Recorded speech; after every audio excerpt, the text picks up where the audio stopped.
የኢፌዴሪ ጠቅላይ ሚኒስትር ዶክተር አብይ አህመድ የዛሬውን የምርጫ ውሎ በተመለከተ በማህበራዊ ትስስር ገጻቸው ሐሳባቸውን አጋርተዋል። እንደሚከተለው እናቀርበዋለን። ክቡራትና ክቡራን ተመልካቾቻችን የኢትዮጵያ ሕዝብ አስደናቂም ታምረኛም ሕዝብ ነው። ከፈጣሪ በቀር ሕዝባችንን አሟልቶ ሊያውቅና ሊገመግም የሚችል ማን ነው?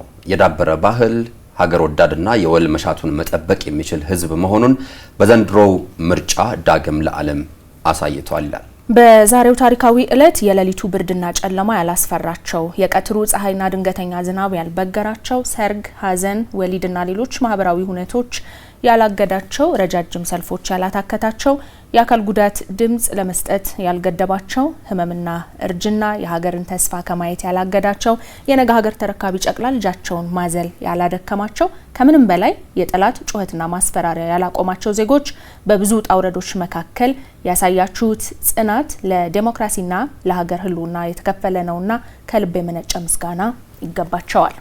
መልእክቱ ሲቀጥል እንደዚህ ይላል። ይህንን ህዝብ ማገልገል መታደል ነውና ተመራጮች ያከብራችሁን አክብራችሁ ለዲሞክራሲ ስርዓት ዋጋ የከፈለውን ይህንን ህዝብ በንጽህና ለማገልገል ያብቃችሁ ይላል የኢፌዴሪ ጠቅላይ ሚኒስትር አብይ አህመድ ያስተላለፉት መልእክት።